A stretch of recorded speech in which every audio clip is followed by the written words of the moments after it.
Hey, do we need to do the mic check first, though? No, I did that earlier. So we're already rolling. We are rolling. We're live right now. Let's start. Yeah. Toss the beer away. We're live, bitches. All right. Well, good evening and welcome to our first ever episode of Benchwarmers Basement Banter live. Live stream, Yeah, motherfuckers. that's right. We'll see how this goes. You might really have a lot of comments how stupid we are now, but the wheels might come off. We'll see. Wheels have been off for quite some time. They have been. Do we ever get our shit together? No. Very rarely. Very rarely. We first of all, we need to thank all of you. All of a sudden, we have a thing called fans. Is that what you call it? Well, you know, hey, we people have nothing better to do but watch our stuff. We went into our last week's episode with 23 subscribers. We're really happy for those 23 people that we had. And in the this originals. Past week, the OGs. Yeah, thank you. This past week, we gained about another 250. We are at 286 total. And a couple of our videos have gotten over 1,000 views. So we really appreciate people tuning in and people checking out what we got going on. Absolutely. Bottom of our hearts. We love you guys. Don't know you, but this is great. Like, I was asking you what the hell happened. It's a TikTok thing? Well, I did link us to a TikTok. On TikTok, you can come check us out. We're BBB Sports Talk. That's the name of it. And we're very honest with you. I don't know shit on the technical aspect of things. This is all this guy right here. I'm learning. I'm getting better at it, and I hope that we can kind of keep the ball rolling and we can continue with what we're doing. But yeah, absolutely. Yeah, you guys keep listening, commenting. But hey, I'm the tech guy. He's the. I just talk. He's the talk guy. He has a lot to do with the material. The content. I guess you could say that. He gets a lot of that stuff ready for us, and I just kind of play along. Yeah, so if we sound dumb, it's my fault. Thank you. Here we go. Well done. I can take the blame. My wife's told me that for years. Not wrong. Without further ado in our rambling, we're going to talk about this thing. I don't even know if you call it a Major League Baseball team, the St. Louis Cardinals. That's our main topic tonight, and just this mess. I mean, shit show. I think that's been nice about it. We'll try to keep it PG, but they suck. It's not great. No, it's not. You know what? Before that, though, let's talk something a little more positive. We did a playoff video. I covered the NHL somewhat. You got the NBA. And honestly, I think we're faring pretty good in predictions. It's not going too bad. We're not. Yeah. NBA, your teams are still alive. Boston kind of scared us there. Losing game 2. They're actually playing right now. They're beating the Cavs right now. So there's no Donovan Mitchell tonight. So that's that's probably looking like a 3-1. It is. So basically, they're going to be where you said. I think you said in 5. Yes, the gentleman's sweep. Yeah. There you go. You got to give them one for charity. Yeah. Let's see. Dallas is up. You got that one right. We did leave the opening in the Minnesota. We left the door open. Yeah, we both said that if Minnesota dropped these next 2 games and the Nuggets were able to tie it 2-2, that the Nuggets would storm back and win that series. And I stick by that. I absolutely stick by that. Yeah. I don't know how the Joker does it every time. He just somehow dominates the NBA while looking like you or me out on the court. Well, if we had like 2 more feet of height or something. Well, yeah. Yeah, that's pretty good. But he's not exactly your prototypical guy you see out there. It's like NBA. Nah, he looks like they're out after in between quarters when he gets on the bench. He's out there ripping cigs and smoking. That's what I love about him, the mystique of the Joker. He's that guy playing poker in the back alley, and then he comes dominates NBA. There you go. But yeah, you're looking good there. Hockey. The one series I'm going to hit on is Florida Panthers and Matthew Tkachuk. I tell you what, they're up 3-1 that series now. I don't get much right in life. I married my wife. That was good. Good answer. Yeah, I know. Shout out to you, Lily. sweetie. Not much else we got on that, but I did call this one. I really thought they would come back pissed off in Game 2, take it to Boston. They won 6-2. They smoked them Game 3. Game 4 was tightly contested. They came back and won. I had them winning the series going all the way. And they've been getting a lot of backlash for a dirty team, especially Matthew Tkachuk, especially. He fought David Pastrnak. Well, guess what? It takes 2 to tango. They were saying, picking on him. Bullshit. We're watching hockey. We're not watching, Pee-wee basketball here. This ain't a ballet. Exactly. Just because you're on ice doesn't mean it's a ballet. Well, let the boys play. That's all there is to it. You know what? Respect to Pasta. He's not a fighter. They went. I mean, that was all there was. It was kind of gentleman's agreement that one of them's going to kick the other one's ass. And, I mean, the game was already decided. Got out there and got a lot of flack for Tkachuk for picking on him. And screw that. No. These guys, this is playoff time. I mean, this is what separates hockey, like I said in the last episode, from other sports. And the coaches, that was the one thing, there was no complaining. Both of them, they were like, guess what? They're men. Pasternak wanted to fire up the Bruins. Fought him. He got his ass kicked. I love Kachuk. I think he beat that all out of him. They call him an instigator. Guess what? That's hockey. Like, a big part of it is mental. You get in teams' heads. That's what you do. I mean, hell, when we won in 19, the Blues, Patrick Maroon, that's the reason he was on the ice. That's what he did. Yeah. He's played for Boston now. Like, Florida has matched their grit. They've came out, and they're not going to get pushed around. And that's what I wanted to see. Like I said, both coaches loved it. I mean, if you didn't like it, I think you're watching the wrong sport. Might get some comments on that one, but that's the way I see it. They look great. They're up 3-1. Dallas is up 2-1 on Colorado. Those are the two I had in the finals. Carolina, I kind of missed that one. They're down 3-1. They've all been very highly contested games, but they've not got that puck go the right way. So feel pretty good about the Cup final picks. So that's our... I like sports that wear cleats. Skates, dude. Just because we can't do it doesn't mean we should I skated once. I fell a lot. Yeah, it didn't go well. I actually tried to play hockey with one of my buddies who played when I moved out to St. Louis. Yeah. He was like, dude, it's wicked easy. It was like Johnny McEnroe in tennis. It's wicked easy. It's wicked easy. He's like, all you do, you glide. He's like, it's the opposite of roller skating. Going through this, like, all right, fine, Josh. I was like, I'll go. I'll play at the rink and everything. I couldn't stay up. And these guys, was it indeed not wicked easy? It was not wicked easy. Not for me. I'm wicked, not talented, I guess. Wicked, not talented. Yeah, not great. But yeah, that was a one and done hockey career right there. So I can talk about it, can't play it. But well done. I would never even try. The only thing I'd have been able to use a hockey stick for is to hold myself up. Like this ain't maybe go Happy Gilmore and pat on the golf course. There you go. But yeah, it's not for all white folks, I guess. Sorry. Oh man, we've had a lot of fun, so I guess we might as well tone it down a bit and talk about the freaking Cardinals. Absolutely. Well, we are worse than we thought we were. It is. You can't even say we are what we thought we were. No, man.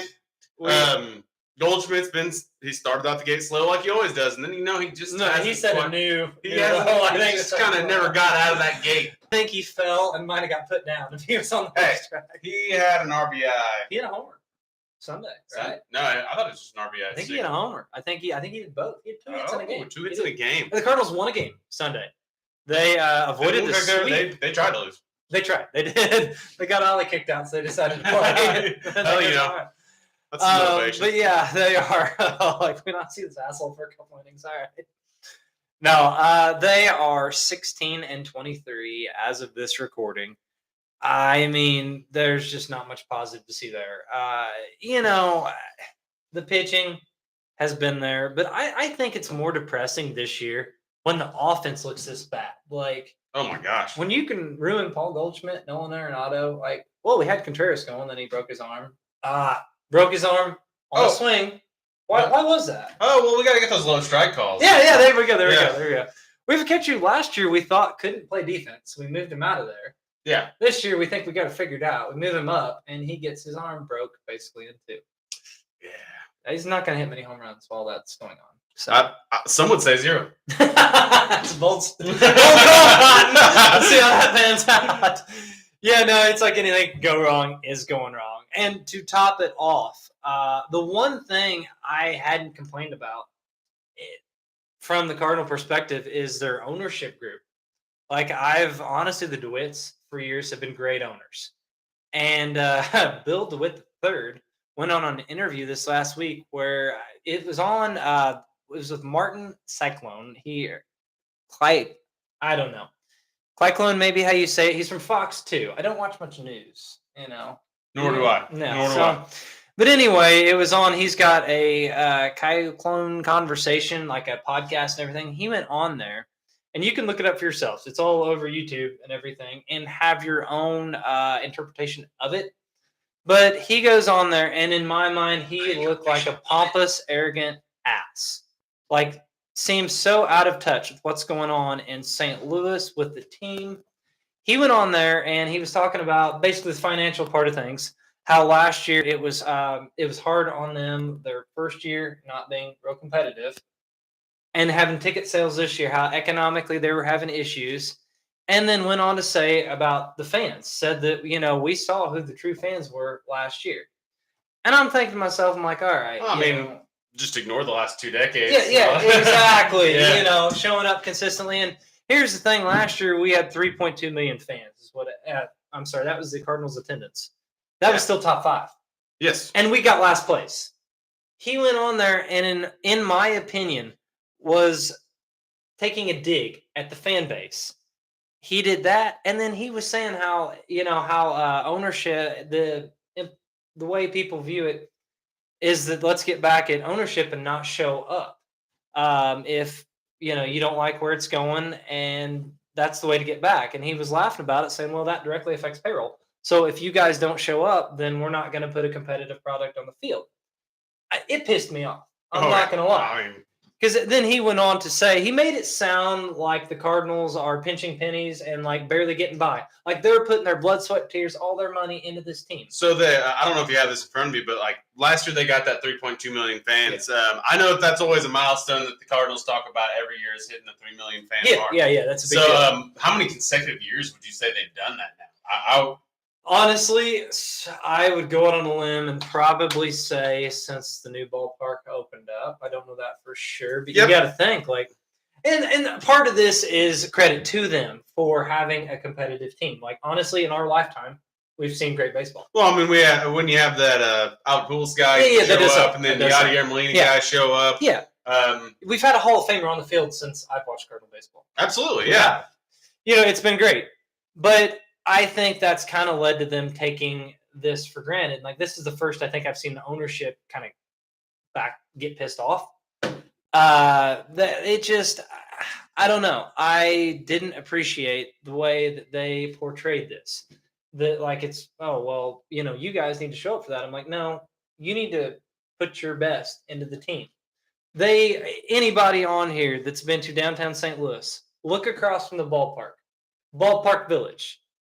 You tell me they're hurting, and you look, it's like the Taj Mahal of hotels. Alex actually just said that in our comments section. Thank you. He said, Alex, how's it going? Yeah, what's up, Alex? Loyal fan right there, number 1. Yeah, he said almost exactly that. Is like you just look across the road at Ballpark Village and see how much money is being made there and how much you spent to build it. Yeah. Oh, absolutely. That's the thing. You can't tell me all your money is going into this team. Yeah. Thank you. That was my point.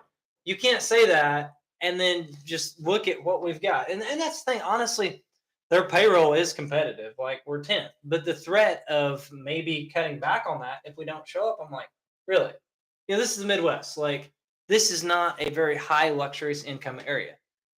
And I'm not dissing other areas, but people here, like, you got to watch budget. Like, I can attest to that. We go to a game, it's a big deal. Yeah. This silver spoon asshole, I guarantee you he's never had to think about, grocery shopping. What do I need? You grew up in the ballpark. Exactly. Yeah. I don't have to buy tickets. Does he know that inflation's a thing? Like, look at the grocery store. And in my mind, to take kind of a shot at the fans at all, I'm like, how out of touch with reality is he? Well, I mean, he's a third-generation ball team owner. Right. So, he's not had many real life problems. No. Which I don't know him personally, shouldn't say. I bet he's not paying $9 for a beer. They probably got that direct funnel from Anheuser-Busch. But in the timing of it, too, I'm like, how do these guys not have a PR guy hired? Be like, or maybe he was behind the camera when he was saying, like, waving his hand. Hit that delete button. Stop. No. Dumbass. But no, I'm just like, this has been the worst stretch of Cardinal baseball we've seen. And to go on there and kind of redirect it at the fans and that, we're doing all we can on payroll. Yes, you might be, putting a good payroll out there, but guess what you can do? You're the freaking owners. If you don't like the product on the field, you can make changes. You are the owner. Yeah. And that's going to get to where we go later with what they need to do. They spent some money in the offseason. They extended Ollie Marmol. Yeah. Very good point. I was going to get to that too. But yeah. And they signed Matt Carpenter. Yeah. Hey, that was big. That's our cheerleader. That 26 man. He comes with pom poms. Like I've said before in past streams or videos, If you want the feel-good signing, the Cardinals are going to give you the feel-good signing. Yeah. If you want the new stud, the Cardinals are going to give you the feel-good signing. You look, Goldschmidt is going to hit maybe 20 homers, go on a mini tear, 2-year deal. He turns it around at all. They're going to make it, and we're going to have Matt Carpenter. You know what? We can probably Yeah. We can sign him until he's 40. He's fixed. He's got this. He's got this. Look at Pujols, what he's doing at 41. Goldie can do it. Oh, man. But I don't know. For me, that was icing on the cake. And, I mean, damn it, we've already bought tickets to a game in June. I'm like, well, I'm going to that. But as far as going past that, I'm like, if you don't appreciate since they have owned the team, the fans that have showed up, what they've done, you have lost total sight of what's going on. Like, the one way to get to these guys, I think, is if fans don't show up. Like, look when Matheny got fired. 18, I think it was? Oh, well, they legitimately told him that we're a winning nature, and sometimes being 500 or just right above 500 isn't enough. Look where the standard was even then. Yeah. I mean, seriously. Right now, I mean, I would love it. I think there was a Mo quote that said almost exactly that he said that in some winning cultures that 500 or just above 500 just isn't good enough, and we had to let Matheny go for that reason. Now, granted, that may have also been because of his little spat with Dexter Fowler. That probably didn't help. It's like, we're paying you more, you less, you go. Bye-bye. Yeah. And him maybe ruining every other bullpen arm we had back in the day. R.I.P. Seth Maness. Yeah, Seth Maness. Oh, man. And Kevin Seagerst. That's the guy's thing about lefty. I love that guy for about 2 years. But who'd have thought you pitch 90 games a year? You're not going to make it very long. Crazy. But yeah, no, it just, I mean, it's one thing after another. And they have, like, I don't mean to sound like an entitled little bitch of a fan, because, like, as a Cardinal fan, we've been treated very well. We have. Yeah, they're like, screw you guys. Look, we're a little spoiled. We're a little spoiled. A little bit. But I feel like they're setting the standard lower and lower. Well, look at what, like you said, when we extend Ollie, worst Cardinal season since 92? Yeah. 4? Somewhere in there. And we get an extension. But just the look of that alone is like, what the hell? Okay, we're rewarding mediocrity. Yeah, we're rewarding failure. I mean, well, at this point, yes. Yeah, you're very kind to that. But yeah, and they have been a good ownership group. Like, they do a lot to the community. They really do. But when it comes baseball, all sports, cutthroat, what have you done for me lately? Competition. That's how it is. And where it's going, I don't like it.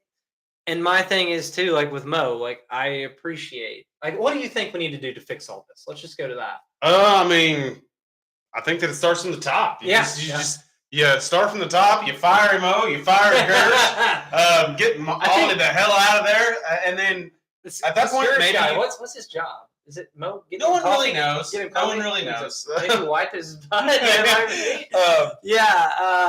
We have a general manager. He was supposed to be our Moneyball guy. I think. Yeah. I think he's a puppet. We suck. You go out. I don't want to talk to him. That's coming from Mo. I mean, I agree 100%.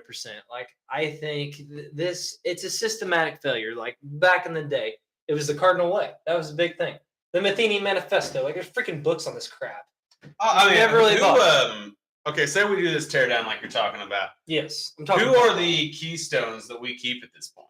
Well, hold on. First of all, with the teardown, we got to talk ownership. Mo is supposed to be signed through 2025. He is. I think with ownership, can we trade him? I hate to say it, I would hate to do that. Trade him. Steve Epstein, are you out there? Can we trade you Mo in a vending machine? We get whatever with that. But no, on that, like ownership, I think needs to step up. And if, like I said, they see empty seats, that's the only way to get to these guys. His pocketbook, I think. But I think you have to President Baseball Ops go. Mo. GM, start there. Honestly, I think Ollie's a package deal with him. Like, I am not an Ollie Marmol guy. That's been well documented. I don't think he's the whole, like, I don't think you fire the manager in this instance. It's all fixed. I really don't. Turner Ward. I don't think you let the hitting coach go. You gotta let him go, though. He will go. Yeah. Honestly, I'm surprised he still has a job now. I am too. I really thought if they'd lost to Milwaukee Sunday, he should have just stayed in Milwaukee. I mean, find a Little League team to coach. You're done. But, I don't Hey, Chase, what's up? Thanks for tuning in. I don't know you. Chase Holden? Oh, Chase Holden. Yeah, my buddy. Yeah. Say, hey, buddy. Love it. Yeah, we got to golf again. We driving range this last weekend. It was fun. Okay. He can hit the shit out of the ball. Kudos, buddy. Shout out. Yeah, shout out. I'll get distracted to this all the time. Sorry, ADHD squirrel. But yeah, going back to this, I think if you've got to take Mo, Gersh, Marmol, just the whole thing start new. Because like I said, I don't think you take the manager out. You might get a week, 2 weeks spark. And everyone might calm down. Oh, they did something. That's not the Well, yeah. Well, like I said, we may get a 2 week spark out of Goldschmidt and just like sign this man. Yeah, that's what would happen. Yeah, it would. They don't want to change. Like they really don't. And obviously not. I mean, that's we keep why I don't bringing have back faith. Matt Carpenter. Yeah. Cheerleader, damn it! You're forgetting about that. Come on, get heart. Fear the beard. He also is hitting like 350 for us, by the way. Well, he's had like 10 at bats. Like, give him time. Give him time. Yeah, well. I mean, it's better than anyone else is doing. Exactly. It really is. But yeah, like I said, I think it starts from top down, and then you worry about the roster. Like in all actuality, we can't. These young guys, we're stuck with them. Like we've ruined the value of all these guys. Like you can't go out right now and trade a Jordan Walker, trade a Nolan Gorman. Who else? Burleson, Carlson. Because why? What would you get? That you would be pennies on the dollar. Yeah, and then we'd end up with another Tyler O'Neill situation.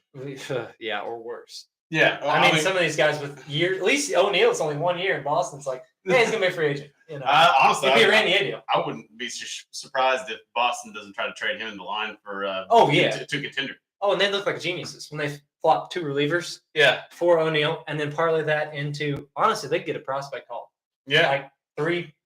I mean, he's on pace for 45 home runs. Oh yeah, he's Tyler O'Neill. Best case scenario when he's healthy here. Yeah, 21 version. But yeah, back to this. Like you can't do that. Like I think best case scenario is they recoup some Goldie trade value. Like I don't mean to not respect what Arenado, Goldschmidt have brought to the team. It's been great.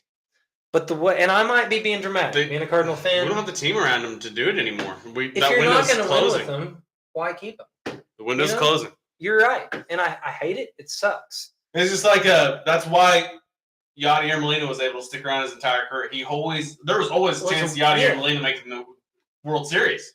I don't think everybody realized what all Yadi brought to the table. Like no stat quantifies what he did. WAR, all that, throw it out the window. The way he controlled that pitching staff. We saw that last year. The way he fired up the ball club, too. Yeah. Oh, yeah. You know, he held everybody accountable. And, you know, I love Goldie Arenado. They're not that same type of leader. No. I don't think they are. They're more quiet. They do their thing. They don't make sure everybody else. Arenado will get fired up, but he'll get fired up when they're winning. He stays pretty quiet when they're losing. He gets pretty down. I mean, you've seen it. He wears his emotions on his sleeve. Yeah. Nothing against the guy. Some have it, some don't. He's a hell of a ball player. But our point being, I think we're both on the same page here. Like, if you're not going to win with these guys, move on. Yeah. Like, you know, Goldschmidt's 37, Nato's 33. Well, I mean, right now, as like Alex just mentioned in the comments, is like Arenado came to St. Louis wanting to win. And right now, we're doing the same thing Colorado did with him, and we're wasting his career. At least in there, he could hit some dingers with that, nice thin air. Yeah, I mean, he still had an almost MVP season with us. He did 2 years ago. Yeah, he did pretty good. He did. But yeah, absolutely. As he's getting older in his career, he wants to win now. Like, he does not have the years left he did in Colorado even. And he came here to get away from a toxic. Hey, poor guy. Both of them left toxic situations, especially Arenado. Yeah. To come to baseball heaven, Cardinal Nation, all this fancy shit. And look at what they're getting for it. Like, I don't fault these guys for what's going on. And I'm not saying, though, the Cardinals from business perspective go out and just get rid of them for nothing. But, I think you have to look big picture. Like, we have to rebuild. I mean, I just don't see this turning around unless there's major changes. And it might have to be like Mo, Gersh, these guys gone for this to happen. Cardinals actually have a guy in-house right now. His name's Chaim Bloom. He came from the Rays organization. He came from Boston last. This guy, like at the age of 22, got an internship with the Rays and stuck. Okay. He came there around, I believe, 04, 05. What does that coincide with the Rays? Like them getting really good. Yeah. And they've always been a team that's known to get the most out of what they've got. Prospects. Their player analysis has been pretty solid since around that point. And they trade with us, so that works out pretty well for them. Yeah. And then he went to Boston, and he kind of got there at a bad time when they were trying to cut payroll, trade Mookie. We signed him because we got tired of watching the guy fleece us. Yeah. Kind of like the movie Moneyball, where If you're with us. they were listening to Pete, and then he's like, "How much can I buy him?" Guy there, you're smarter than me. Come on over here. And that's what I hope happens here, I guess. Like, I think they have a guy in-house that can do it. And honestly, if it's not him, I'm like, screw it. Go out of house, get somebody else in here. They need a fresh perspective. That's what I think. Yeah. But I really think it starts at the top. I think Mo needs to go. And I don't mean to be totally disrespectful. Like, won a championship. Make the T-shirts. Mo needs to go. Mo needs to go. Make the sign. Go fund me that shit. That's a thing, right? Go fund me. Yeah. The city of St. Louis would pay so much money. Oh my gosh, yeah. I mean, gosh dang, for St. Louis, they let Rudy go. The Blues. Look at hockey.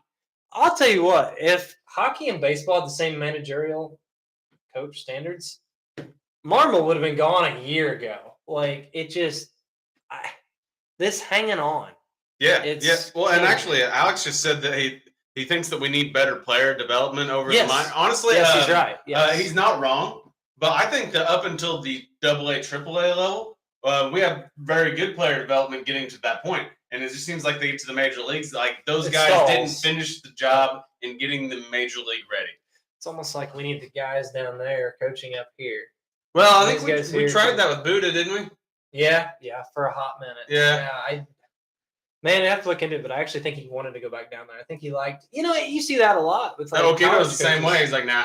Well, you see that a lot, yeah, with college, coaches and stuff. Like, they're successful in college, not NFL. And Saban, I believe, was one quoted. He's like, yeah, they listen down here. They want to play because then they can get paid. Once they get paid, it's like, don't give a shit. Yeah. And I'm not saying that's the situation here. Because we've got a lot of young guys that are losing a lot right now with killing themselves when they could become free agents. Like, it's just something is not working here. Like, and you look at the guys too that we trade, they're just taking off where all they go. And it just, it's like there's some kind of disconnect somewhere. It's like we are just getting people ready for someone else. Like, succeed elsewhere. Good grief. Like I said, we're the best at making 4A players.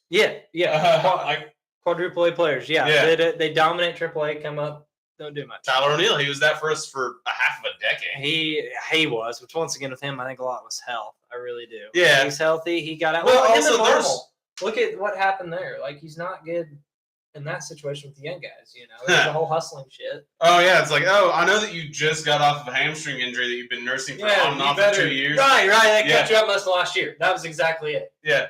But, my God, this is April. This is April like the 15th. You bust your ass, you get a set run. Forget about that IL. Yeah. Right? And my thing that made me mad in that situation, I'm like, you don't make that public, If you take the guy out, like, that's the thing of this whole Cardinals organization. I used to think they did no wrong. And now the way they handle everything, prospects, like that situation with O'Neill, like, that should have been behind closed doors. Like TLR, back in the good old days. No, yeah. That stuff will not make the media. It would not. It'd be like, we took him out. We noticed something wrong when he was running. Chew his ass in the clubhouse. Sure. Yeah. Do not let that get out like that. Because look at what that brought. It brings a freaking circus. We're still talking about it 2 years later. I know. And it shouldn't. Or at least a year later. Exactly. It shouldn't be that way. It really shouldn't. It's just, and that's the thing with all these trades. Like, I don't trust this front office with anything. And, like, when you'd have thought back in the day, like when they extended Marmol in the offseason, like, in all fairness, like 10 years ago, Cardinal baseball, they made a move like that you're kind of scratching your head like, this doesn't make sense. Like, okay, there's something behind the hood we don't know. There's a reason for this. Nowadays, it's like, no, they're clueless. Like, I honestly think we could about do a better job than these guys. You don't trust it, It'd be tough to do worse. It would be. They set the bar pretty damn low for us. Yeah. But no, like, honestly, I think that's where it has to start, is higher up. We were talking about the roster. Goldie, Nato, like, honestly, move those guys. You've got a lot of guys like Lynn, Gibson that are on 1-year deals. Could get you something. Kittredge. Yeah. As far as Lynn and Kittredge, I'd like to keep Lynn. I like Lynn. I do too, but if we're not going to win, what's the point? How many more years? We have 2 more years of Contreras? 3, actually. 3, okay. I believe so. I think it's 2 after this season. Contreras isn't real realistic, I think, to trade, like, especially now he's hurt. Like, his top stock took a hit last year. You're signed on to him for another 3 after this. And, yeah, I guess anyone's on the table. But, I just, after all the drama around him, I don't see him. And for one thing, I don't see him getting the haul. Someone like Arenado would. Like, Arenado's our big chip. Right. And I don't think it's going to happen right now. What I'm saying, like, honestly, we're 40 games in. We're not trying to overreact, be nuts. But what we're saying... I'm ready to overreact. I'm pissed and I'm fired up. What we're saying is the trajectory we feel like they're on is going nowhere. Like, and why not nip it in the bud? Just start a total rebuild. Helsley. That's the other one. I think you could really get something for him. Yeah. I mean, he could be a premier closer. I think he ties the major leagues on Sunday for the most saves in the NL League. Who doesn't need a closer like that? Like Baltimore. That's one that Kimbrel's looks shaky. Cano's came down to earth this year. You had Helsley to that. Like Cano's still got a sub-2 ERA. Ooh, he does, but he doesn't strike many guys out. You bring this guy in. Think about that. 7, 8, 9. That's fair. And that's just spitball off the top of my head. Like, I think he's got, I believe, the rest of this year, next year under control. He could get you something. Apparently the Orioles have already inquired about Helsley, according to Alex. Have they really? Yeah. Dude, all right, Alex Gill, shout out to you. Thank you for the input. Get your butt on here. You probably know more than us on some of this stuff. Well, he said that the report just came out today. We've already, called out Brandon Nixon on it, which off topic, but I did do him a wrong. When we were talking about on our episode for fantasy football rookies landing somewhere, Colts took Adonai Mitchell in the second round.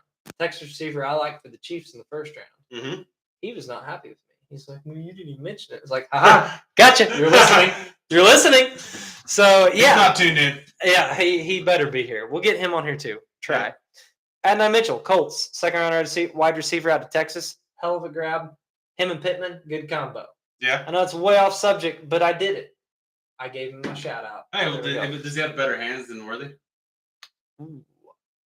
That's a toss-up. I don't think either one really does. Xavier Worthy has the speed, dynamic aspect. Mitchell is more, he's taller, bigger, more of a red zone guy, which I think the Colts could use with Richardson. We're way off base in baseball. But we cover all sports or try to. They're kind of different guys, but they bring a certain special skill set. So, we'll see. So now back to baseball. Well, yeah. We hit on a lot of guys that could be moved, and we're not trying to be too dramatic, but in my mind, if you get ahead of this, like just think each year, like Nato, for example, last year when we stunk. I don't blame them for not trading him last year. Yeah. You thought it was a one-off. You really did. It's like he's been decent this year. I mean, he's still hitting like 270, 280. He's just not hitting any power. No, he's not. But like I said, he's not the problem. What my point is, you thought it was one-off, so obviously you're keeping him untouchable. Yeah. Guess what? Same shit. New year this year. Yep. Is he really untouchable? Why would you make him untouchable? All right, speaking of which, who on this team do you consider untouchable?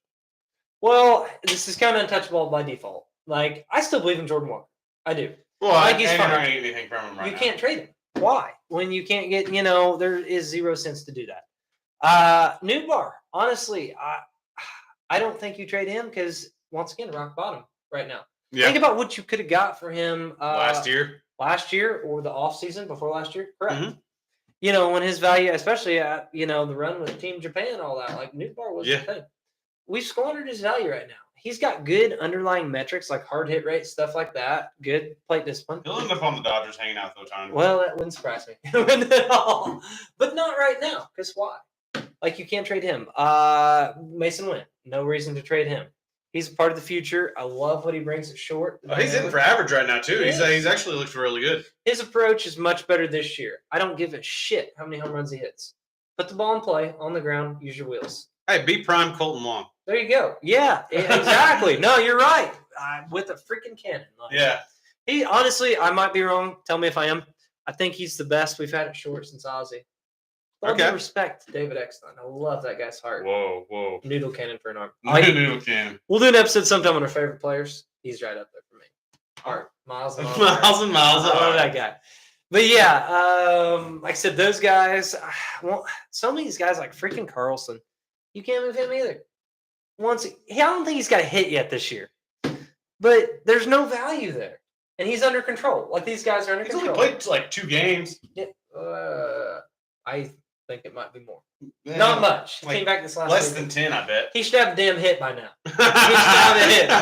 So, yeah, and I could be wrong, but I think he's a triple zeros. All right, Burleson, his value's low. I mean, right now, Gorman's the guy you could possibly trade. But look at what he's done this year. In the offseason, there was rumors of him and a Gilbert deal. Not just him. Ooh. Would have been more.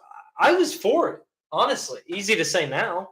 Well, yeah. I was for it because of and kind of wrong on this aspect, the bats we had. I mean, shoot. Look at if he leaves. Yes, it hurts. Lefty power going. He plays second. I mean, we thought he was Pete Alonso. Turns out he's Joey Gallo. Yeah, that's all right. It really is. Yeah, he's definitely leaning to that side. But you look at replacing him on the roster. You've got Edmund is hurt right now, but when he's back, he can play second. Donovan can play second. That Sagisi guy they got from What's Texas going on with that? good. Like, what's like? Well, once again, we don't know. It's the Cardinals. Do we know? Well, he just got moved to the 60 day. He's probably not going to play this year. It surprised me. Don't worry, they're on the ball rehabbing this guy. It'll go great. That's another thing of the last 2 years. They're freaking injuries they have had. How many of these guys has it been? What the hell? They're supposed to be back in a week. We don't see him for 2 months. And like guys like Flaherty, that's another one. Had shoulder problems. To come back. No. But look at all the issues he had here. His first year in Detroit, they said they saw something in his delivery. I'm like, how in the freaking hell do we not pick up on something like this? Like, that's the pitching side. The hitting side, I don't even know where to begin with all the guys who've left here and tore the cover off the freaking ball. Like, used to the Cardinal way was, all right, we'll take rags, turn it to riches. Well, actually, last week I sent you guys something that showed the lineup of players that the Cardinals traded away, and if it would beat our current lineup. I said, hell yeah. And I even left out Randy Rosarena and Adolis Garcia. You watered it down. Yeah. Big time. There's guys like Palacios, like I left him out Boyd too. Was in there, Carson Kelly, like. Yeah, I put in Boyd, Kelly, I can't remember anymore. We'd have to look back at it. But the point being, like, these guys that leave here, like, what is going on? And Alex Andy's right. I think it does start lower levels. Need to look into what the hell's going on down there. Like, and why it's not transitioning. Like, why does it work there? It doesn't here. And I guess I'm just saying, like, before we become the freaking Pittsburgh Pirates or something like that, hey, at least they've got exciting young talent. Like, they sucked for a while, but hey, Cruz looked good. Cruz looked good. Paul Skeens. Oh yeah, there's some excitement there. He threw like 15 pitches over 100 miles. Over 100, yeah. Stupid. He's like, Hunter Green, you're my bitch. Watch that. Hold my beer. But you look at teams like that, like the Reds, the Pirates. Like as far as excitement level right now, we don't even have anything on them. And then the freaking Milwaukee Brewers. Like I'm just gonna go the whole Central against us. The Brewers, I picked them to get dead freaking last off their roster. You look at their roster, they're starting pitching. How in the freaking hell do you get that out of them? They're in first place, barely. My Go Cubs go right there. That's who I picked to win it.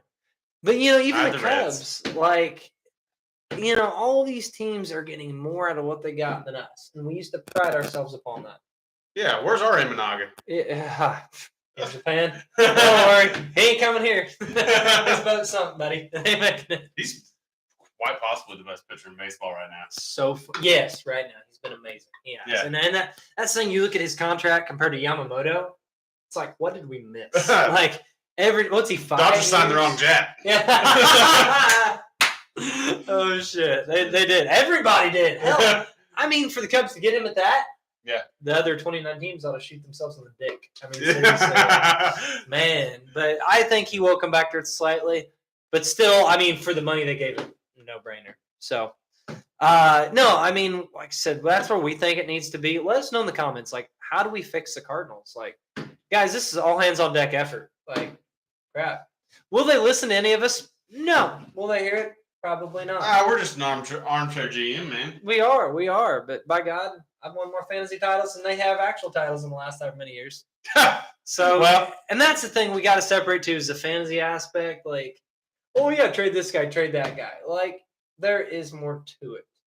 But when you see a systematic failure like Cardinals. Like, oh, you got to do something. At what point do the Cardinals just start trading guys right before they hit the bigs? Well, if you start doing that, then you've got a serious problem. Because how sustainable is that? How what if we've been doing it the last 5 years? Hear me out. Okay, that's fair. But we're not like teams that you see do that. Look at their payroll. Like the freaking Dodgers, which they also implement homegrown talent. But my thing is why I think we have to get these guys up here is because even if we're selling out Bush, like we're not going to compete with Yankees salary, Dodgers. So you have to find another way. Like you have to. Hell, the Cardinals have always had homegrown talent. Like this is a new thing, I think. Like used to, they've had homegrown talents useful. Like back in the Jocketty days, that turned into trade capital. But guess what? You already had an established team that you supplemented those guys with. Yeah. So and it's a different game nowadays. Like you didn't have payrolls back then, like you do now. Like it's stupid. Right. So we're not going to outspend them. We have to develop, be smart with your free agent money. Like they're 10th in payroll, but for the money they've spent, you can't really justify it. No. So like I said, point being, we think need a major overhaul. And I'd love your input. Prove us wrong, or hey, tell us we're smart. That'd be cool. Well, that's not likely. No, can't say I blame you. But you got anything else on it? No, I think that's. I mean, it's obvious that there's so many things that can be fixed with the Cardinals, and I think that everyone's got their own opinions. If you could let us know what you think about it, for sure do. We're gonna put applications in for the general manager job. What do you think? There we go. Yep, Alex, maybe you should apply. Hell yeah. He seems to know more than we do on it. So, no, this has been great. This is our first live episode. So, once again, thanks for tuning in. Yeah, thanks for engaging with us a little bit. Alex, you got a lot of good points with us here. Sorry, Alex, I can't keep up with it. My brain doesn't work that way. But well, and been doing good. I've had a little bit of the comments here on my phone. I didn't have them pulled up until later. But we're going to get better at kind of talking back and forth with you guys there, too. Well, watch our videos. Like, I think we've came a little ways. The beginning was a little rough at times. But, He says that the Cardinals GM would be his third job in a month. Hey, third time's a charm. I trust you way more than these dipshits. I'll give you that. So, thank you for listening, tuning in, your input. Love it. Appreciate you guys. And signing off. Yep, signing off. Have a nice night, guys. I gotta read these comments. Oh my god. Yeah.